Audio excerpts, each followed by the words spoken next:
الحمد لله رب العالمين، والصلاة والسلام على سيد الأنبياء والمرسلين وعلى آله وأصحابه أجمعين. أما بعد، فقد قال الله تبارك وتعالى في القرآن المجيد والفرقان الحميد: فأعوذ بالله من الشيطان الرجيم، بسم الله الرحمن الرحيم. والله أخرجكم من بطون أمهاتكم لا تعلمون شيئا وجعل لكم السمع والأبصار والأفئدة لعلكم تشكرون.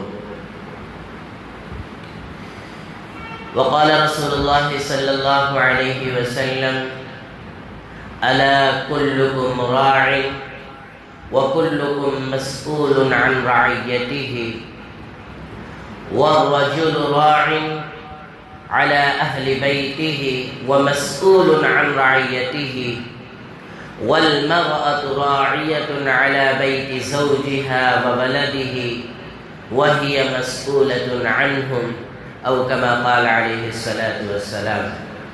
اللهم صل على سيدنا ومولانا محمد وعلى آل سيدنا ومولانا محمد وبارك وسلم.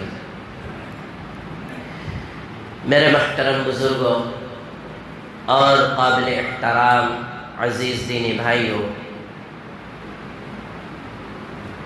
اللہ رب العزت نے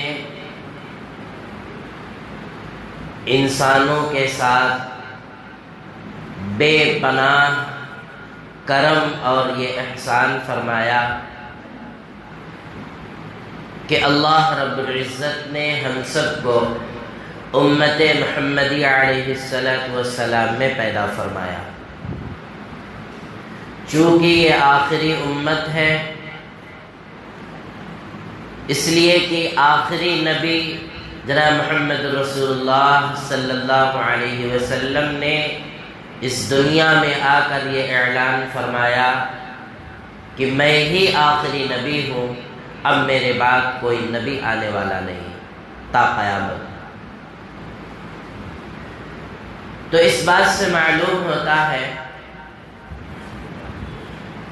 کہ اس دنیا کے اندر جتنے بھی معاملات ہوں گے، دینی امور سے اخروی امور سے، یہ سب انسانوں کے ذمے کام عطا کر دیے گئے ہیں کہ اگر آپ کو دنیا میں رہنا ہے تو آپ کو اپنی فکروں کے اندر بیداری لانی پڑے گی، اس لیے کہ تم آزاد نہیں ہو. تمہارے سامنے جناب محمد رسول اللہ صلی اللہ علیہ وسلم نے ہر طریقے اپنے زندگی کے نمونے عمل میں لا کر کے دکھا دیا کہ تم کو اس طرح سے زندگی گزارنی ہے. آخرت کے اعتبار سے بھی بتایا کہ آخرت کے اندر کن کن مراحلوں سے تم کو گزرنا ہے، اور اس دنیا کی زندگی کو قیمتی بنا کر کے اس آخرت کی تیاری کرنی ہے. ساری کی ساری چیزیں ہم سب کے آقا جناب محمد رسول اللہ صلی اللہ علیہ وسلم نے اس امت کو سکھلا دیا ہے.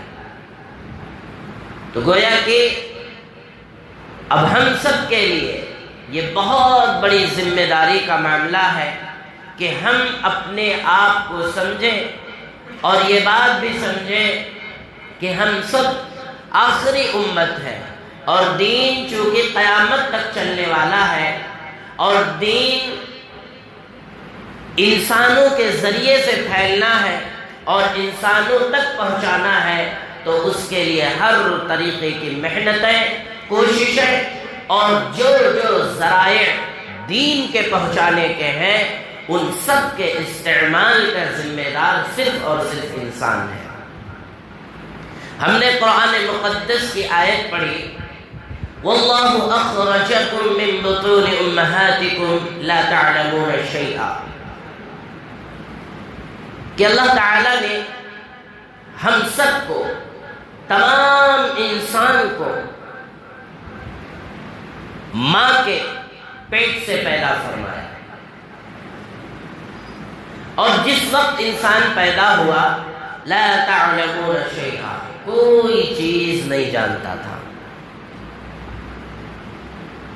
بالکل اس کا ذہن، اس کا دماغ، اس کا دل ایک کورے کاغذ کی طرح ہے جس پہ ایک لائن بھی نہیں ہے۔ ہم سب جانتے ہیں قدرتی طور پر اللہ رب العزت نے جو سب سے پہلے علم اس کا دیا ہوتا ہے وہ اس کا رونا ہوتا ہے، اور رونا بھی ضروری ہوتا ہے۔ اس وجہ سے جب بچہ پیدا ہوتا ہے اگر روئے نہ تو ڈاکٹر اس کو مارتے ہیں تاکہ یہ روئے اور رو کر کے یہ اعلان کرے کہ میں زندہ ہوں۔ اور جو بچہ نہیں روتا ہے تو سارے ڈاکٹروں کے اندر یہ فکریں پیدا ہوتی ہیں کہ شاید یہ بچہ مردہ ہے، اس وجہ سے کہ اس وقت آنکھ بھی نہیں کھلتی ہے، آنکھ بند ہوتی ہے، اور اگر ہم آواز دیں تو وہ آواز بھی ہماری نہیں سن سکتا، یعنی سننے کی صلاحیت کہ جس طرح ہم کسی کو آواز دے کہ ادھر آئیے تو انسان ہماری آواز کو سن کر کے ہماری طرف دیکھتا ہے، تو اس بچے کے اندر وہ بھی صلاحیت نہیں کہ ہم اگر اس کے کان میں چیخ مارے تو وہ میری آواز سن کر کے رونا شروع کرے، بلکہ قدرتی طور پر جو اللہ نے سب سے پہلے اس معصوم بچے کو جو علم دیا ہوتا ہے وہ رونے کا علم ہے، اور یہ بہت بڑا عمل ہے رونا، اس لیے کہ ایک معصوم بچہ ہے، 1 گھنٹے کا ہے، 1 دن کا ہے، ابھی اگر ہم اس سے پوچھیں کہ بیٹا تم کو بھوک لگی ہے تو کیا بتائے گا؟ نہیں بتائے گا۔ بیٹا کیا تمہیں گرمی محسوس ہو رہی ہے؟ بتائے گا؟ نہیں بتائے گا۔ کیا بیٹا تمہیں سردی محسوس ہو رہی ہے؟ نہیں بتائے گا، اس لیے کہ بھی معصوم ہے، ابھی اتنی صلاحیت اللہ رب العزت نے اس کو نہیں عطا فرمائی۔ اگر اس کے بالمقابل انسانوں کو چھوڑ کر کے کسی بھی مخلوق میں آپ دیکھ لیجئے، بکری ہے، بچہ جنتی ہے، اللہ رب العزت نے یہ تمام صلاحیتیں جانوروں کو سکھا دیتے ہیں کہ جب انسان کو ولادت کے لیے کوئی موقع پیش آتا ہے تو داعیہ کو بلاتا ہے، ہاسپٹل کا رخ کرتا ہے۔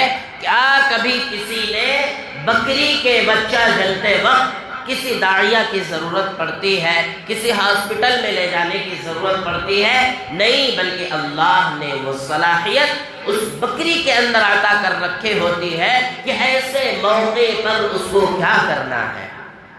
بچہ جنتی ہے، فوراً اپنے زبان سے اس کو چاٹنا شروع کرتی ہے، اور چند لمحوں کے اندر بچہ ابھی کمزور ہوتا ہے لیکن وہ کھڑا ہونا شروع ہوتا ہے، یعنی یہ نہیں کہ ابھی بالکل نحیف تھا، کمزور تھا تو ایسے بیٹھا رہتا، بلکہ بچوں کے اندر حرکت آنا شروع کرتی ہے اور وہ اپنے پیر پر لڑکھڑاتا، کبھی 2 پیروں سے آگے کھڑا ہوتا ہے، کبھی آگے کے 2 پیر گھٹنے کے بل ہوتے، پیچھے کے بل کھڑا ہوتا ہے، پھر گرتا ہے، پھر چلتا ہے، اس طرح کرتے کرتے قدرتی طور پر یہ صلاحیتیں اللہ رب العزت نے جانوروں کے اندر عطا کر رکھی ہیں۔ وہاں کوئی سکھانے نہیں آتا کہ اس بچے کو سکھانا، ذرا دوڑنا سکھاؤ، چلنا سکھاؤ، اور بچہ جب وہ آتا ہے جانور کا تو اس کو معلوم ہوتا ہے کہ ہم کو اپنے بدن کے اندر طاقت لانے کے لیے میری غذا کہاں ہے، فوراً وہ اپنی ماں کے چھاتیوں کو تلاشنا شروع کرتا ہے اور بذات خود وہ بچہ اس تھن تک پہنچتا ہے جو بکری کا ہوتا ہے۔ گھروں میں جو پال رکھے ہوتے ہیں اس میں تو کچھ ہیلپ گھر والے کر ہی دیتے ہیں، لیکن آپ اندازہ لگاؤ جو جانور جنگلوں میں جہاں انسانی کوئی مدد نہیں حاصل ہے وہاں ایسے بچوں کو کون سکھاتا ہے؟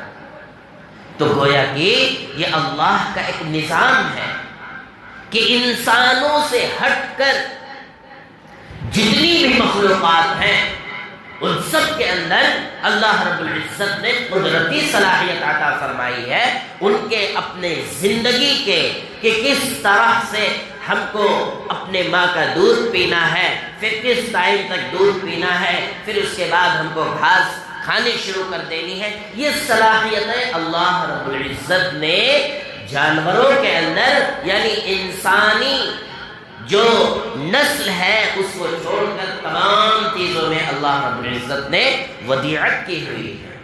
وہ خود بخود اپنے راستے کو ہموار کرتا ہے، اپنے راستے کو وہ اپناتا چلا جاتا ہے۔ لیکن میرے دوستو، جب انسان کی طرف آپ نظر کریں گے تو آپ کو ہر چیز اس کو سکھانی پڑتی ہے۔ اللہ کی طرف سے جو قدرتی طور پر جو صلاحیت آتی ہے ساتھ میں وہ صرف رونے کی آتی ہے۔ اسی لیے بچہ جب تک کہ بولنے والا نہیں ہوتا ہے، اپنی زبان سے کچھ کہنے کے قابل نہیں ہوتا ہے، تو ہر چیز وہ رو کر کے بتاتا ہے۔ ماں نے ابھی 1 گھنٹے پہلے دودھ پلائی، 1 گھنٹے کے بعد اگر بچہ رویا تو ماں سمجھ جاتی ہے کہ اس کو بھوک لگ گئی، فوراً دودھ دیتی ہے کہ بچہ خاموش۔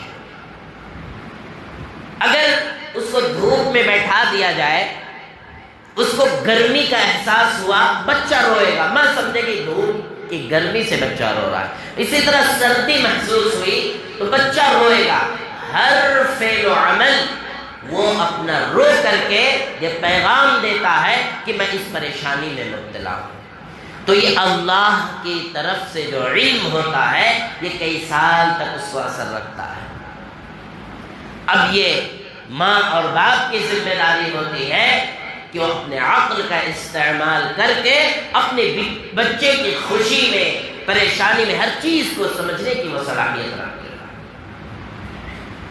تو فرمایا اللہ رب العزت نے کہ جب یہ پیدا ہوا بچہ، ہم سب پیدا ہوئے، بچے تھے، لا تعلمون شیئا، کوئی چیز اس کو معلوم نہیں تھی۔ اب گویا کہ اللہ نے جو عطا فرمایا قدرتی طور پر وہ کچھ سال تک چلتا ہے، پھر اس کی ذمہ داری ماں اور باپ کے حوالے کر دیتا ہے کہ اب تمہاری جو ذمہ داری ہے وہ یہ ہے کہ تم بچے کو چلنا سکھاؤ، بچے کو بولنا سکھاؤ۔ اب تم کو بولنے میں سب سے پہلے کون سی چیز تم کو بولنے کی بچے کے اندر صلاحیت ڈالنی ہے وہ تمہاری ذمہ داری ہے۔ اللہ رب العزت نہیں آئے گا کہ بیٹا پڑھو لا الہ الا اللہ، آپ کو وہ کلمات ادا کروانے ہوں گے، چونکہ بچہ مجبور ہے، ابھی اس کا ذہن، ابھی اس کی زبان، ابھی اس کا دل بالکل صاف ہے، کچھ بھی نہیں ہے اس کے اندر۔ اب آپ کو اس کے اندر لکھنا ہے، گویا کہ بالکل بلینک پیپر آپ کو دے دیا گیا ہو، اب آپ کو اس کے اندر پین چلانی ہے۔ اسی طرح بچوں کا ذہن ہوتا ہے۔ اب بچے سمجھیں گے کس اعتبار سے؟ قرآن نے آگے وہ بھی بتا دیا کہ ایک بچہ کچھ بھی نہیں جانتا ہے، اس کے اندر صلاحیت بیٹھانے کی، اس کو اس کے دل میں علم پہنچانے کے لیے اللہ رب العزت نے فرمایا وَجَعَلَ لَكُمُ السَّمْعَ، کہ ہم نے اس کے کان بنائے، والابصار اور ہم نے آنکھ بنائی، والافئدہ اور ہم نے دل بنایا۔ انسان اگر کان سے محروم ہو تو علم بہت مشکل ہوا کرتا ہے۔ کہ آپ نے دیکھا ہوگا کہ جو بچے بہرے ہوتے ہیں، کان سے سن نہیں پاتے ہیں، وہ گونگے بھی ہوا کرتے ہیں، بولنے کی صلاحیت نہیں رہتی۔ پیدائشی کسی بیماری کی وجہ سے اگر کوئی ایسا عمل ہو کہ بچہ بول رہا ہوتا ہے، بعد میں کانوں کے اندر کوئی پرابلم آئی، کسی طرح کی کوئی دقت پیش آئی، وہ کانوں سے سن نہیں سکتا، اس کی بات الگ۔ جو بچہ پیدائشی اعتبار سے کانوں سے بہرا ہوتا ہے، وہ بولنے کی بھی صلاحیت نہیں رکھتا ہے۔ حکماء نے لکھا ہے اس کی وجہ کیا ہے، فرمایا کہ وہ سنتا ہی نہیں ہے کوئی بات۔ ہم لاکھ اس کے کان میں مائک لگا کر کے چلا دے، لیکن اس کے کانوں تک کوئی بات نہیں پہنچتی، تو جب پہنچتی نہیں ہے تو اس کی زبان بھی حرکت نہیں کرتی ہے۔ اسی لیے ہمیشہ آپ نے دیکھا ہوگا گونگے اور بہرے لوگوں کو اشاروں سے، کیونکہ اللہ رب العزت نے آنکھ کو جو دیکھ کر کے علم سیکھتا ہے وہ عطا کیا، اشاروں سے ہر چیز ان سے بات ہوا کرتی ہے، اور بہت سمجھدار ہوا کرتے ہیں کہ ایک انسان کان سے بھی سنتا ہے، منہ سے بولتا ہے، آنکھ سے دیکھتا ہے، اگر ہم اشاروں میں کوئی چیز اس کو سمجھانا چاہیں تو وہ بولے گا ذرا اور ذرا اور، لیکن اگر وہی جو ان صلاحیتوں سے قدرتی طور سے محروم ہے، اس کو ذرا بھی اشارہ کرو آپ کی بات کو پکڑ لے گا۔ تو اللہ رب العزت نے یہ قدرتی طور پر یہ چیزیں ہیں، تو فرمایا وَجَعَلَ لَكُمُ السَّمْعَ وَالْأَبْصَارَ وَالْأَفْئِدَةَ، کہ جو کچھ نہیں جانتا تھا اس کے جاننے کے لیے ہم نے آلات بنا رکھے ہیں۔ وہ آلات کیا ہیں؟ کان ہے، آنکھ ہے، دل ہے۔ اللہ نے زبان نہیں بتایا، علم سیکھنے کا ذریعہ براہ راست زبان کو نہیں بتلایا۔ کیوں؟ اس لیے کہ جو کان سے سنے گا تو وہی تو منہ سے بولے گا، آنکھ سے دیکھ کر کے جس چیز کا ادراک کرے گا وہی تو زبان سے ادا کرے گا، اور ان تمام چیزوں کو لے کر کے کہاں بٹھا ہے؟ دل کے اندر۔ تو فرمایا یہ چیزیں ہم نے بنا دی ہیں۔ ایک انسان بالکل جاہل تھا، بالکل ان پڑھ تھا، کچھ بھی نہیں جانتا تھا، ہم نے کان اور آنکھ کو اور دل کو تعلیم حاصل کرنے کے ذرائع بنا دیے۔ ہمارے معاشرے میں ماحول کا اثر زیادہ ہے۔ ایک بچہ چھوٹا ہے، ابھی اس کے اندر نہ بولنے کی صلاحیت ہے، سنتا ہے لیکن دیکھنے کی قوت ہے، تو بہت سے لوگ جو سب سے پہلی زبان اس کی کھلتی ہے تو کوئی گانے وغیرہ سکھا دیتے ہیں، کیونکہ ماحول، جس گھر میں جیسا ماحول ہوگا وہ چیز۔ آپ دیکھتے ہوں گے کہ بچوں کے اندر ابھی وہ صلاحیت پیدا نہیں ہوتی ہے کہ کچھ کر سکے، لیکن چھوٹے چھوٹے بچے ڈانس کو سیکھ جاتے ہیں۔ کیوں؟ کہ وہ چیز ان کو دکھائی جاتی ہے ٹیلی ویژن کے ذریعے سے، فون کے ذریعے سے، کہ آپ دیکھو تو وہ آنکھ سے دیکھتا ہے اور اس کو اپنے دل میں اتارتا ہے، ایک ایک حرکت کو، اور جو ڈانس کرتے ہیں ایک ایک اسٹیپ کو اپنے دل میں بساتا ہے، وہی حرکت شروع کرتا ہے۔ یہ ایسی چیز کیوں آئی؟ اس لیے کہ ابھی بالکل خالی ذہن تھا، کچھ بھی نہیں جانتا تھا، اب وہ اپنے آنکھ کے ذریعے سے اس عمل کا ادراک کر رہا ہے، اپنے اندر اتار رہا ہے، محسوس کر رہا ہے، پھر وہی حرکتیں وہ کرنا شروع کر دیتا ہے۔ کان ہے، آپ گانا سنانا شروع کر دو، سانگ اس کے کان میں ڈالنا شروع کر دو، بچہ بول نہیں پائے گا، لیکن جب بولنا شروع کرے گا تو وہی عمل وہ کرنا شروع کر دے گا۔ لیکن جن گھروں میں ماشاءاللہ دینی ماحول ہوتا ہے، تربیت کا اچھا نظم و نسق بنا ہوا ہے تو ایسے گھرانوں کے بچوں کے اندر دینی چیزیں اس کے کان میں پہلے ڈالی جاتی ہیں، دینی چیزوں کو ان کو پہلے دکھایا جاتا ہے۔ تب جب وہ بچے بولنے کے یا چلنے کے قابل ہوتے ہیں تو وہی عمل شروع کرتے ہیں جو ان کے ماں باپ نے اپنے عملی طرز سے، طریقے سے وہ دکھایا ہوا ہوتا ہے، تو وہ طریقہ ان کے اندر بیٹھتا اور جمتا چلا جاتا ہے، اور جو معصوم بچوں کے دل میں دینی تربیت کے تحت کوئی چیز آتی ہے تو اللہ رب العزت خوش ہوتا ہے اور اس کے راستے اسی طرح سے ہموار کرنا شروع کر دیتا ہے۔ اب ہم اپنے گھروں میں دیکھیں، اپنے بچوں کو دیکھیں، وہ نونہال بچوں کو دیکھیں کہ کیسا ان کے اندر تربیت کا ایک نمونہ پڑا ہوا ہے۔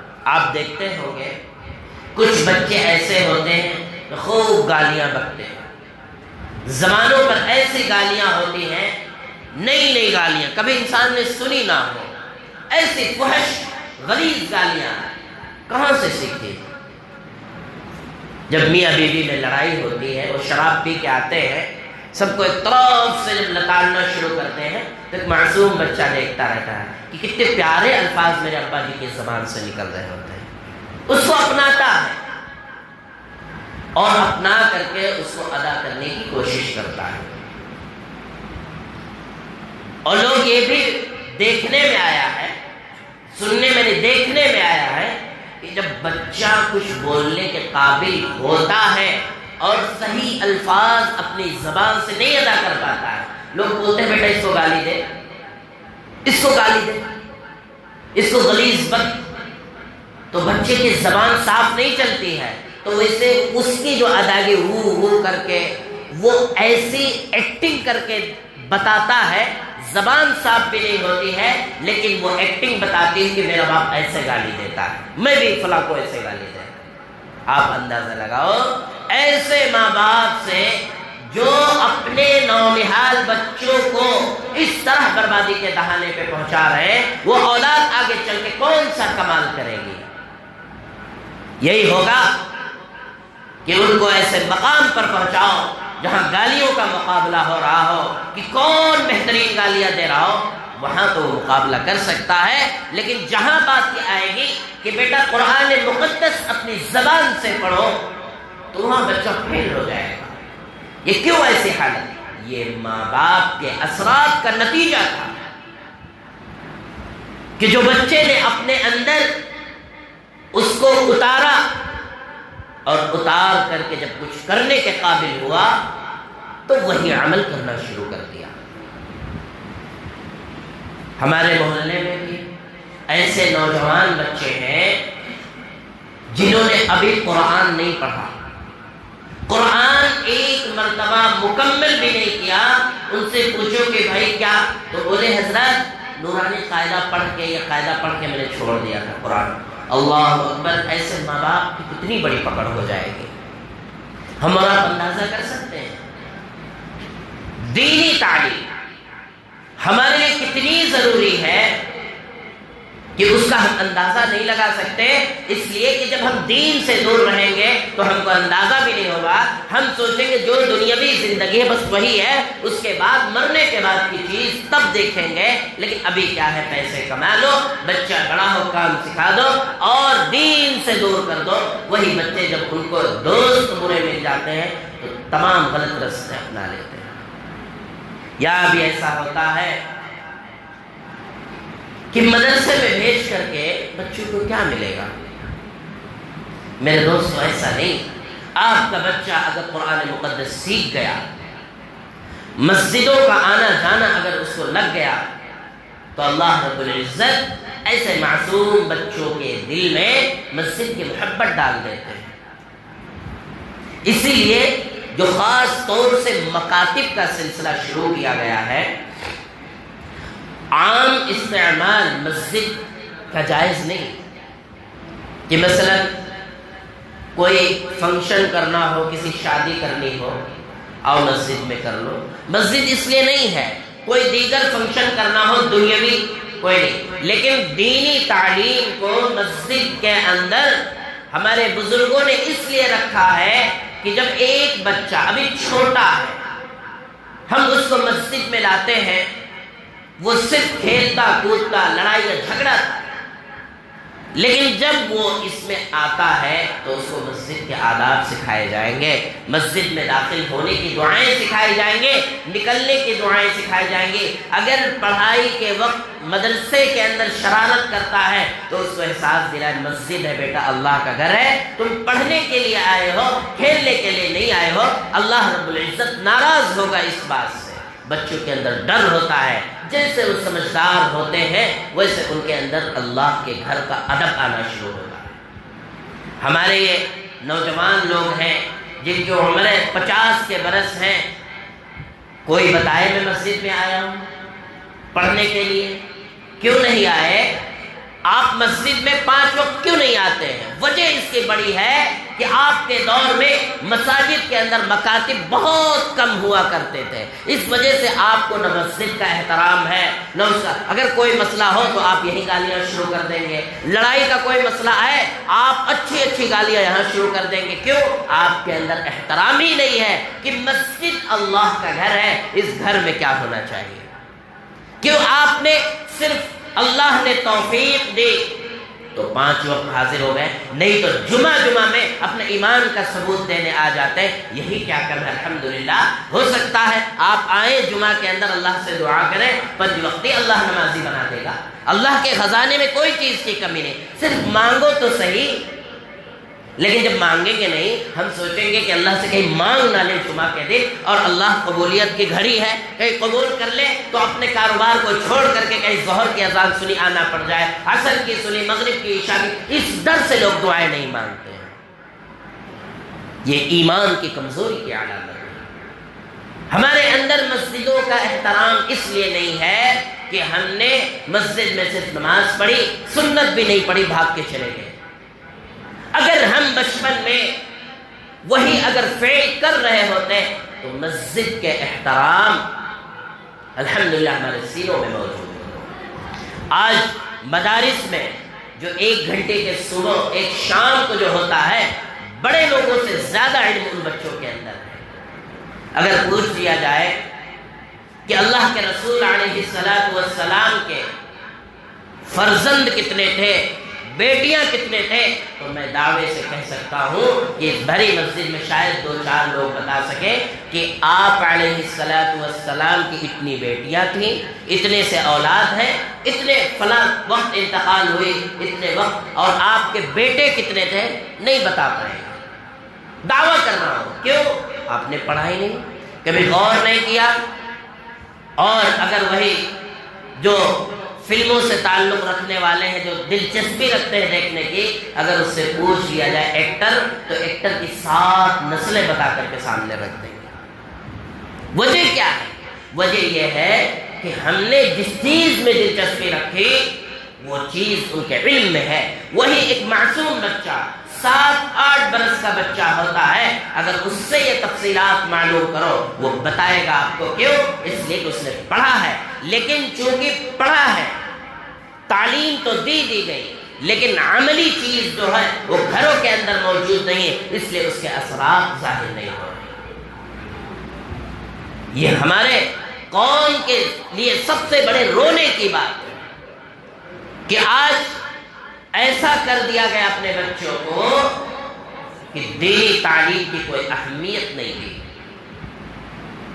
اگر ایک بچہ آتا ہے، شرارت کرتا ہے، استاذ اس کو تنبیہاً کچھ کہہ دیتا ہے تو ماں باپ سوال و جواب کے لیے آ جاتے ہیں۔ کیوں؟ اہمیت نہیں ہے۔ ہم اپنے بچوں کے اسکول میں 20,000 فیس دیتے ہیں، وہاں اگر کوئی تنبیہاً کچھ کر دیا گیا ماں باپ خوش ہوتے ہیں، اچھا تو نے شرارت کی ہوگی، ایسا کیا ہوگا تبھی ایسا ہوا ہے، لیکن مدرسے میں نہیں آئیں گے اور نہ وضو رہے گا اور نہ پاکی ناپاکی کا خیال رہے گا، فوراً سوال و جواب۔ ارے بھائی، جہاں اتنی بڑی جہالت کا ایک دورہ ہوگا وہاں علم سینے کے اندر نہیں ہوگا، وہ علم جو جنت تک پہنچانے والا ہے۔ یہ ہماری کمزوری ہے. کیوں؟ اس لیے کہ ہم نے دینی اعتبار سے کوئی تربیت بھی اپنے اندر نہیں لی ہے. دنیا کو ہم نے اپنے ذہن میں، اپنے دماغ میں ایسا بیٹھا دیا کہ یہی میرا خدا ہے، اسی سے سارا کچھ ہونا ہے. اگر یہ نہیں ہے تو پھر ہم بالکل دنیا کے اندر ناکارہ ہیں. میرے دوستو، کون دنیا چھیننا چاہتا ہے؟ 1 گھنٹے صبح میں اگر آپ نے بھیج دیا تو کتنا بڑا نقصان دنیاوی اعتبار سے کیا. فکرے تو لو، 2 سال تقریباً ہو رہے ہیں کہ بچے لاک ڈاؤن کی وجہ سے جو پڑھ رکھے تھے سارا کا سارا بھول گئے. اب چونکہ اسکول بھی بند، مدرسے بھی بند، سارا کچھ بند، تو بچوں کی جو سونے کی لمٹ ہے وہ بڑھ گئی ہے. پہلے تھا 7 بجے مدرسے جانا ہے 8 بجے تک، تو 6:30 بجے ماں باپ اٹھا کر کے اپنے بچوں کو، نہیں اٹھتا جلدی، ہلا کر کے کرتے 15 منٹ کے اندر اٹھتا، فارغ 7 بجے مدرسہ ہے. اب وہ سونے کی لمٹ بڑھ گئی، 9 بجے اٹھنے کی، 8 بجے اٹھنے کی. اب صبح میں آنا بچوں کو دشوار ہو رہا ہے. تو کیسے غافل پیرنٹس ہیں، ماں باپ ہیں، جو اپنے ایک معصوم بچے کو 7 بجے سے پہلے بھی نہیں اٹھا سکتے. کتنی غفلت کی بات ہے. اگر ہم دین علوم اس کے سینوں میں نہیں اتاریں گے تو کل قیامت کے دن اللہ رب العزت جب ہم سے سوال کرے گا تو ہم کیا جواب دیں گے؟ کون سا جواب میرے پاس رہے گا؟ اللہ کے رسول علیہ السلام نے ارشاد فرمایا، الا کلکم راع، کہ لوگوں آگاہ ہو جاؤ، تم سب کے سب ذمہ دار ہو. پوری انسانیت کو اللہ رب العزت نے گھیرا، اور اس کے ترجمانی رسول اکرم صلی اللہ علیہ وسلم نے فرمائی کہ تم سب کے سب آگاہ ہو جاؤ، تم سب نگہبان ہو، نگران ہو، تم سب حکمران ہو، تم سب بادشاہ ہو.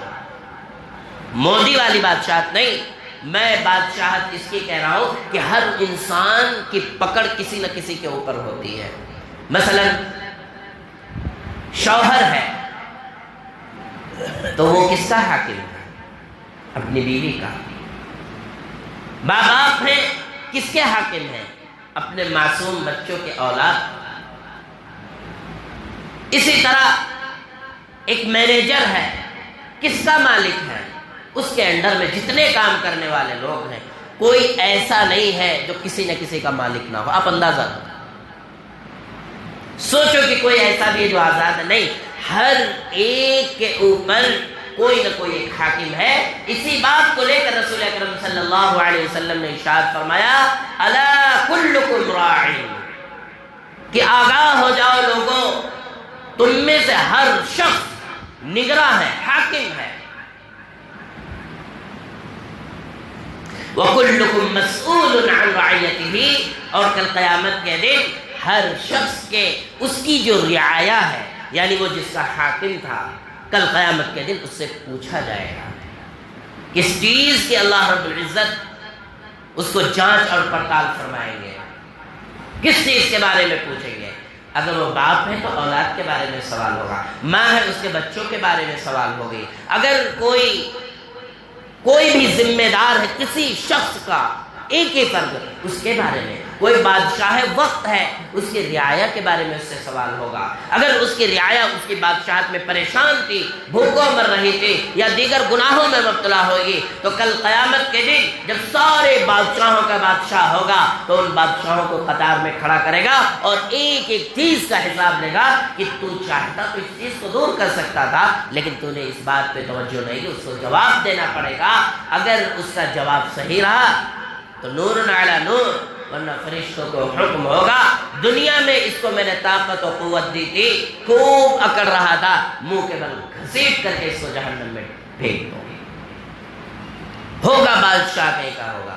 تو فرمایا وَكُلُّكُمْ مَسْئُولٌ عَنْ رَعِيَّتِهِ، ہر شخص کی اس سے پوچھ گچھ ہوگی جس کا وہ مالک تھا اور اس کی رعایا تھی. فرمایا والرجل راع علی اہل بیتہ ومسئول عن رعیتہ. اللہ کے رسول علیہ السلام نے ارشاد فرمایا مرد آدمی اپنے گھر کا مالک ہے، اپنے گھر کا حکمران ہے. ومسئول عن رعیتہ، مرد کے ذمے میں جتنے نیچے لوگ تھے ان سب کے بارے میں دینی اعتبار سے کل میدان محشر میں اللہ رب العزت سوال کرے گا. مرد ہے، اولاد ہے، بیوی ہے، اگر اس کے حکومت میں مرد کی موجودگی میں بیوی اگر کوئی بھی غلط کام کرتی ہے، دین سے ہٹ کر کے کوئی عمل کرتی ہے، تو اس کا وبال اس کے شوہر پہ جائے گا کہ تو چاہتا تو اس گناہ سے بچا سکتے. اگر تیرے اندر وہ فکریں ہوتی دینی اعتبار سے تو اپنی بیوی کو اس بات سے منع کر سکتا تھا. اگر تیری بیوی بے نمازی تھی، ہر بات کو تو اپنے طاقت کی بنیاد پر مار پیٹ کر، جس کو اللہ نے مارنے سے بھی منع کیا، دنیاوی اعتبار سے اگر اس کے اندر کوئی خامیاں تھی تو مار بھی دیتا تھا، لیکن دینی اعتبار سے تو نے فکریں نہیں کی. کل قیامت کے دن پوچھے گا. اولاد ہے، اولاد کے بارے میں مرد سے سوال ہوگا کہ جب دنیا کی باری آئی تو اونچی سے اونچی ڈگری دلا دی، خوب پیسے خرچ کر دیے، بینک بیلنس بنایا، زمین اور پراپرٹی اور گھر بنا کر کے دیے، اس کا تو مالک تھا، لیکن دینی اعتبار سے کیوں کمزوری ہے؟ اگر اس کی تربیت کے اندر کوئی کمی رہی، ایک یہ ہوتا ہے کہ باپ تو اچھی تربیت کرتا ہے، لیکن جب بچہ بڑا ہو جاتا ہے، باپ کے انڈر سے نکل جاتا ہے، تو وہ خود اس کا ذمہ دار ہے، لیکن ابھی معصوم ہے، ابھی اس کا دل بالکل کوڑا کاغذ ہے. اس کے اندر کیا چیز ڈالنی ہے، آپ کو کیا چیز سکھانا ہے، وہ باپ کی ذمہ داری ہے کہ وہ اس بات کی فکر کرے کہ ہمارا بچہ دینی اعتبار سے کتنا اوپر جا رہا ہے. اگر یہ فکریں نہیں ہوئی تو ڈگریاں، عہدے بڑے سے بڑے دلا دے، وہ وبال جان کل قیامت کے دن بن جائیں گے، لیکن جنت نہیں پہنچا سکتے. جنت ہماری دینی تربیت. ایک انسان بہت بڑا آفیسر ہے، لیکن اس کے اندر دین ہے تو دین کی بنیاد پر کبھی وہ غلط نہیں کرے گا. لیکن اگر دینی اعتبار سے کمزور ہے تو اس کے راستے صحیح نہیں ہو سکتے. وہ کرپشن کرے گا، سب سے مال کو لوٹے گا اور اپنے مال بنانے کی کوشش کرے گا. لیکن اگر وہی دیندار ہے تو کتنی بھی بڑی اونچی جگہ پر بیٹھ جائے، حرام تو حرام، حلال نہیں کر سکتا اس کو. کیوں؟ اس کے اندر دین ہے. تو ہماری فکریں جو ہونی چاہیے وہ اپنے بچوں کو نیک بنانے کی ہو. اور جب ہم نیک بنائیں گے، اب نیک بنانے کی کیا ہے، کسی کی کوئی بچے کی 24 گھنٹہ نہیں مانگے جاتے. 1 گھنٹہ، 24 گھنٹے میں 1 گھنٹہ، 23 گھنٹے آپ کے پاس ہے، آپ جو چاہو بنا ڈالو، لیکن 1 گھنٹہ تو دین دو. اگر یہ بھی نہیں دیا تو کل جب حساب و کتاب ہوگا تو کیا ہم وہ اللہ کو دکھائیں گے. اس لیے اللہ کے رسول علیہ السلام نے ارشاد فرمایا وَالْمَرْأَةُ رَاعِيَةٌ عَلَى بَيْتِ زَوْجِهَا وَهِيَ مَسْئُولَةٌ عَنْهُ. جہاں مردوں سے اس کے حکومت کا سوال ہوگا وہی عورتوں سے بھی ہوگا. کس کے لیے؟ وَالْمَرْأَةُ رَاعِيَةٌ، کہ عورت بھی حکمران ہے. کس کے؟ عَلَى بَيْتِ زَوْجِهَا، اپنے شوہر کے گھر کی. کہ عورت کی حکومت گھر میں بھی چلتی ہے. وَوَلَدِهِ، اور اس کے اولادوں پر ہے. ماں ہوتی ہے، باپ تو کام کو چلا گیا، بیٹا ابھی چھوٹا ہے، کس کے ذمے میں چھوڑ کے گا؟ ماں کو چاہیے کہ اس کی تربیت کا، اس کی ہر چیز کا خیال کرے تاکہ اس کے راستے غلط نہ ہو. جو سب سے پہلے چیز ہے کلمے کو اس کے سینے میں ڈالنا، اس کے دل میں اتارنا، وہ ماں کی ذمہ داری ہے.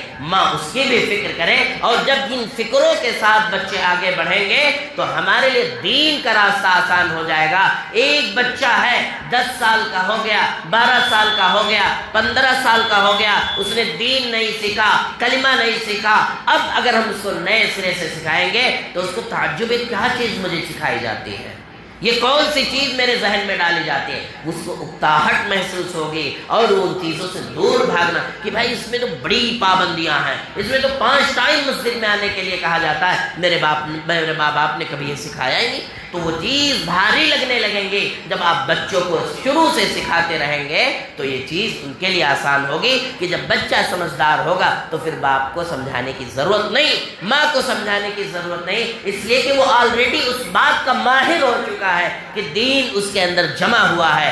ہاں کبھی وہ غلطی کر سکتا ہے، وہاں ماں باپ کی تنبیہ، تھوڑی سی ڈانٹ ڈپٹ اس کے لیے بہت بڑی چیز بن جائے گی، اور جو اس کا غلط راستہ تھا وہ سیدھے راستے پر چلنے کے لیے تیار ہو جائے گا۔ اس لیے فرمایا کہ وَالْمَرْأَةُ رَاعِيَةٌ عَلَى بَيْتِ زَوْجِهَا وَوَلَدِهِ کہ عورت بھی اپنے شوہر کے گھر کی بادشاہ ہے اور اپنے بچوں کے اوپر بھی وہ بادشاہ ہے، وَهِيَ مَسْئُولَةٌ عَنْهُمْ اور کل قیامت کے دن دینی اعتبار سے اس سے بھی سوال ہوگا۔ تو اس لیے میرے دوستوں آپ اپنے بچوں کی فکریں دینی اعتبار سے بھی کریں تاکہ اللہ رب العزت یہ جو معصوم بچے ہیں ان کی جو کامیابی ہے وہ آپ لوگ ذریعہ بن سکیں۔ ایسا نہ ہو کہ بچوں کی بربادی کا صحرا آپ کے سر پہ رکھ دیا جائے اور کل قیامت کے دن آپ تو نیک تھے لیکن بچوں کی صحیح تربیت نہ پڑی، اس وجہ سے آپ کو بھی جہنم میں ڈھکیل دیا جائے تو کتنا بڑا افسوس کا مقام ہوگا۔ اس وجہ سے معصوم بچوں کی فکر کرو۔ صبح کی قربانی جو 1 گھنٹے کی ہے 7 سے 8 اس کو تو دو، اگر یہ بھی نہ کر سکے تو دین کے لیے آپ کیا کر سکتے ہیں، یہ لمحہ فکریہ ہے۔ ہر شخص کو سوچنا چاہیے کہ میں، میری بیوی، میرے بچے اگر صبح کی 1 گھنٹے کی نیند بھی قربان نہیں کر سکے تو کل اگر دین کے لیے بڑی سی بڑی چیز کی قربانی مانگی جائے گی تو ہم کیا اس دین کے لیے پیش کر سکتے ہیں، یہ لمحہ فکریہ ہے۔ اللہ رب العزت سے دعا